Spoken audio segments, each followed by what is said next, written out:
ओम शांति। आज 26 अप्रैल 2022 की मीठी मुरली सार की मीठी सी मंथन।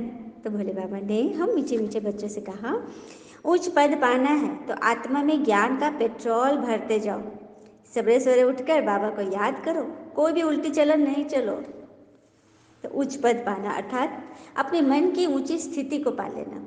तो आत्मा में ज्ञान का पेट्रोल, और पेट्रोल भी कितनी कीमती है।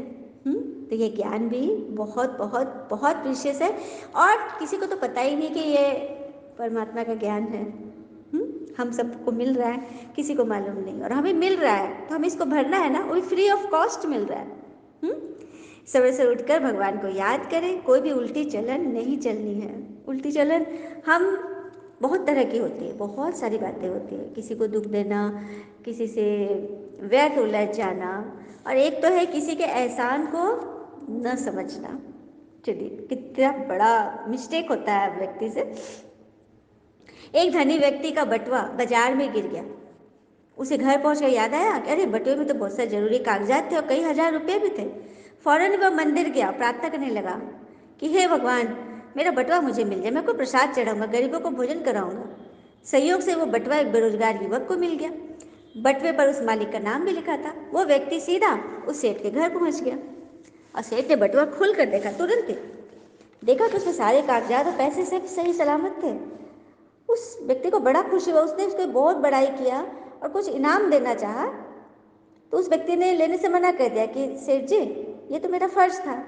तो सेठ जी ने वहाँ पर मिठाई रखा हुआ था, उन्होंने एक मिठाई ऑफर किया। उस लड़के ने खा लिया और चला गया। घर आया सेठ तो मन ही मन सोच रहा है कि आज तो मैंने बड़ी चतुराई की। अपने मुनीम से बताया, फिर सेठानी के सामने जब बोला कि देखो, ये युवक कितना मूर्ख निकला, हजारों का माल बिना कुछ लिए ही चला गया, बस एक लड्डू में वो निपट गया। सेठानी बहुत चतुर थी, बुद्धिमती थी। उसने कहा कि आप उल्टा सोच रहे हो। वह युवक ईमानदार था, उसके पास आपका बटुआ लौटा देने के अलावा और कोई विकल्प नहीं था। उसने बिना खोले ही बटुआ लौटा दिया। वह चाहता तो अपने पास रख लेता था, तुम क्या करते? तो ईश्वर ने आप दोनों की परीक्षा ली। वो पास हो गया और आप फेल हो गए, क्योंकि अवसर स्वयं तुम्हारे पास चलकर आया था। आपने लालच के वश उसे लौटा दिया।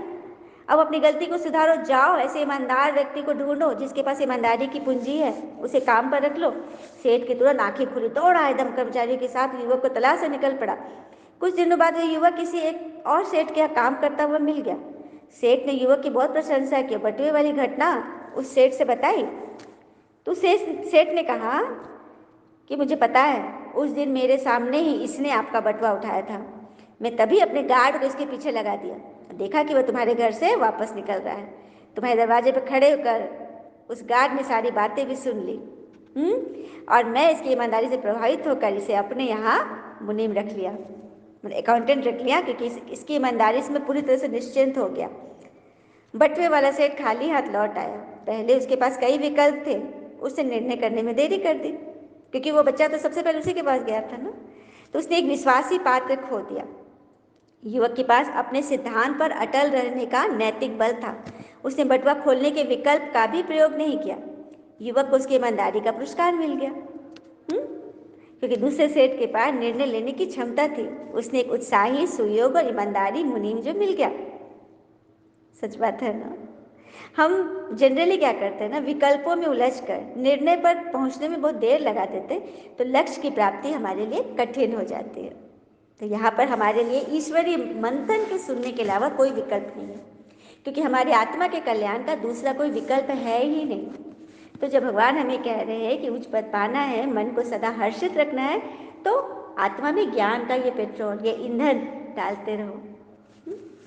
प्रश्न, बाबा हर बच्चे की जन्मपत्री जानते भी नहीं सुनाते, क्योंकि बाबा कहते मैं हूँ शिक्षक, मेरा काम है तुम बच्चों को शिक्षा देकर सुधारना। बाकी तुम्हारे अंदर क्या है क्या नहीं, यह नहीं बताऊंगा। मैं आया हूँ आत्मा को इंजेक्शन लगाने, न कि शारीरिक बीमारी ठीक करने। भगवान तो सब कुछ जानते हैं। हर बच्चे की जन्मपत्री सिर्फ एक जन्म की नहीं, जन्म जन्म की जानते हैं, लेकिन फिर भी वो नहीं बताते। वो आए हैं टीचर बनकर पढ़ाने, तो अच्छे स्टूडेंट बनो। भगवान आत्मा को ज्ञान के इंजेक्शन लगा रहे। शारीरिक बीमारी अगर किसी को रोग शोक है, वो दूर करने नहीं आया है। वो तो हम करेंगे जब हम ज्ञान को अंदर भरेंगे, अपने विचार सही करेंगे और एकदम नियम से परहेज से दवा लेंगे, शुभ भावना से लेंगे तो हमारी बीमारी भी ठीक हो जाएगी। क्योंकि मन में गांठ तो तन पे गांठ। और मन में गांठ किस चीज से होती है पता है? फलाना ऐसे सोच रहा होगा, फलाना ने ये किया होगा, फलाना ऐसा है, अतीत में ऐसे हुआ था, बीती बातें, भविष्य की चिंता। मतलब हमेशा हमारी नजर ना दूसरे पे रहती है।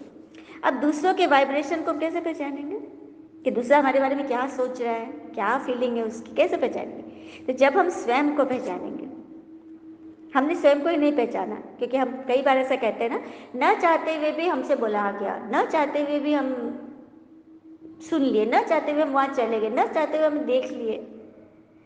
तो जब हम अपने ऊपर हमारा कंट्रोल नहीं है, हमारी आंतरिक जगत में हमारी कंट्रोलिंग नहीं, तो बाह्य जगत में लोगों पर हमारा कंट्रोल कैसे होगा? अब जैसे कि हमारे घर में बच्चे, आज लगभग हर एक के दिल की ये बात हुई कि मेरे बच्चे मेरा कहा उतना नहीं सुनते। सच बात है ना? तो जो अपने बच्चे हैं, जिनका साथ हमारे, उनके जन्म से हम साथ हैं, क्या वो हमारी हर बात मानते हैं? तो दूसरे कैसे मानेंगे? इस दुनिया में दो ही जगत है, इनर वर्ल्ड और आउटर वर्ल्ड। इनर वर्ल्ड हमारी आंतरिक जगत, हमारी मन की स्थिति, और दूसरा बाहरी दुनिया, लोगों की मन की स्थिति। हम जनरली अपने इनर वर्ल्ड को ना किस पर आधारित करते हैं? आउटर वर्ल्ड पे। बाहर किसी ने अच्छा बोला, बाहर किसी ने खुशी दी, बाहर किसी ने गिफ्ट दिया, बाहर किसी ने प्रशंसा की, बस हम उसी में उछल गए। जबकि कहते हैं ना, प्रशंसा सोच समझ के स्वीकार करना, क्योंकि उसके नीचे ही मतलब की नदी बहती है। प्रशंसा वो पुल है जिसमें सावधानी से चलना, क्योंकि उसके नीचे मतलब की नदी बहती है। तो बाहरी खुशी से आंतरिक जगत में उजियारा मत करना। आंतरिक जगत को सदा रोशन किए रहो। तो अपने मन के मालिक बनो, मन के गुलाम नहीं कि कोई मुझसे अच्छा बोले तब मेरी अंदर की स्थिति ठीक रहे। हाँ, समझ में आया? मन के मालिक बनो, गुलाम नहीं। धारणा, मन वचन कर्म से किसी को कभी दुख नहीं देना है, कर्म भोग से डरना नहीं। ये कर्म भोग है, सबसे बड़ा कर्म भोग है कि मुरली से हमारा मन हट रहा है। मुरली हम नियमित रूप से सुन नहीं पा रहे, समझ नहीं पा रहे, धारणा नहीं हो रही है, समय नहीं दे पा रहे, ये भी बहुत बड़ा कर्म भोग है। यदि मुरली से अटेंशन है, मुरली से प्रीत है, मुरली अच्छी तरह सुन रहे हैं, विश्वास है कि भगवान हमें सुना रहे हैं, तो हमारा काम बनना शुरू हो जाएगा। और ये सभी बच्चों के अनुभव है। और कर्म भोग, कर्म फल जो भी हमारे साथ बीत रहा है, हम किसी बात पे परेशान हैं, हैरान हैं, तो जरूर कोई ना कोई कर्म भोग है। तो उसको हम याद से ही काट सकते हैं, ईश्वरीय याद से, श्रीमत पर चलकर ही काट सकते हैं। संकल्पों के बस कोई भी कुकर्म नहीं करना है, अच्छे मैनर्स धारण करने हैं, देवता समान इशारे से समझना है। इशारा ही समझ लो, किसी को क्या इच्छा है, क्या सोच रहा है, वो काम पूरा कर दो। तो देवता कहते हैं ना, जो बिगैर बिगैर कहे कर दे वो देवता, जो कह कर करे वो मनुष्य, और जो कहने पर भी ना कर पाए डैश डैश डैश, टाइटल खुद ही लगा ले कि उसे क्या कहेंगे। वरदान है, बेहद के संपूर्ण अधिकार के निश्चय और रूहानी नशे में रहने वाले सर्वश्रेष्ठ संपत्तिवान भव। बेहद के संपूर्ण अधिकार, वही इनर जगत पे जब हमारा संपूर्ण कंट्रोल हो जाएगा, अपनी आंतरिक स्थिति, मन की स्थिति, मन बुद्धि संस्कार मेरे कंट्रोल में हो, आत्मा की स्टीयरिंग हो, आत्मा जिधर घुमाए वो उधर जाए। ये नहीं कि आत्मा को ही हम कहीं ना कहीं घुमा दें। कई बार ऐसा होता है, कोई जगह अपराधी है, कुछ है, तो लोग कहते हैं ना, इसकी आत्मा ने कुछ नहीं बोला, क्या वो मर चुकी है? आत्मा तो है, तभी तो शरीर से काम कर रहा है, लेकिन आत्मा मरी हुई है, दबी हुई है, कुचली हुई है।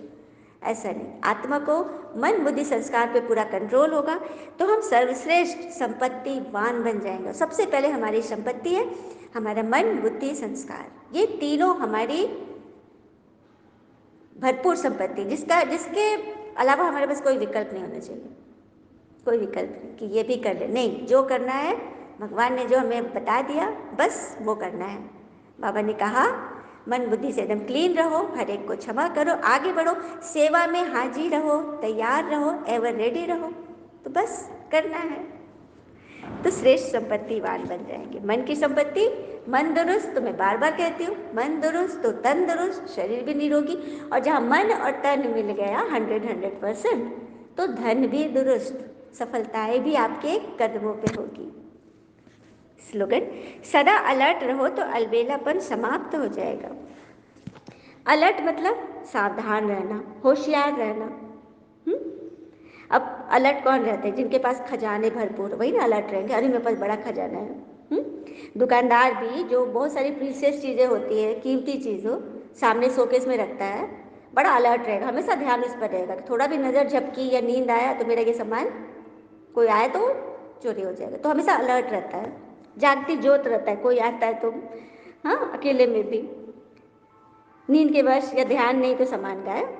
उसी प्रकार आत्मा भी जब खजाने होते हैं तो वह सजग रहती है, और जब खजाने ही नहीं, सोचेगी बह छोड़ो ना, क्या करना है। और अलर्ट, दूसरा मतलब अलर्ट का, सदा तैयार, जैसे सैनिक सेना में एवर रेडी के लिए हमेशा वो लोग तैयार रहते हैं, कब ऑर्डर आ जाए और हमें कुछ करना है, ऑर्डर मिला तैयार, तो तैयारी किए रहेंगे, अलर्ट रहेंगे तभी तो। हाँ, फिर तीसरा है अलर्ट मतलब अटेंशन। किस बात का अटेंशन? अपने स्व पुरुषार्थ और स्व स्वरूप पर फोकस। मेरा पुरुषार्थ कैसा चल रहा है, मेरा स्वरूप कैसा है, क्या मैं अपने आईना में अपने सिर्फ मेकअप के अलावा अपने रूहानी दृष्टि देखती हूँ कि मेरी दृष्टि में रूहानियत है, मेरे होठों पर निश्चल मुस्कान है, हाँ, मेरे चेहरे से हर्षित मुक्ता नजर आ रही है, ये अटेंशन रखना है, नहीं तो व्यर्थ आएगा। तो सदा अलर्ट रहेंगे तो अलबेलापन समाप्त हो जाएगा। अलबेलापन माना आज नहीं तो कल, कल नहीं परसों, गे वाली भाषा नहीं करना है। बाबा ने आज बोला है, आज ही हम इसको पूरा करके होमवर्क के रूप में दिखाएंगे, तो भगवान कितना खुश होंगे। कोई टीचर किससे खुश होता है? जो स्टूडेंट अच्छी रीति पढ़ करके एकदम तैयार रहता है, होमवर्क की कॉपी लेकर एकदम तैयार कि सर मैम मैंने बना लिया, मैंने तैयारी कर ली, मैं याद कर ली, कितना खुश होता है टीचर, है ना। तो इसी तरह से भगवान टीचर बनकर आए। बाबा ने तो कह दिया कि मैं शिक्षा देने आया, मैं शिक्षक हूँ, मैं सुधारने आया हूँ शिक्षा देकर। अब किसको चलना है न चले, तकदीर में होना है, जो है उसकी मर्जी। ओम शांति। शुक्र मीठे बाबा, वो बाबा के प्यारे प्यारे बच्चे। All is well that ends well. ओम शांति।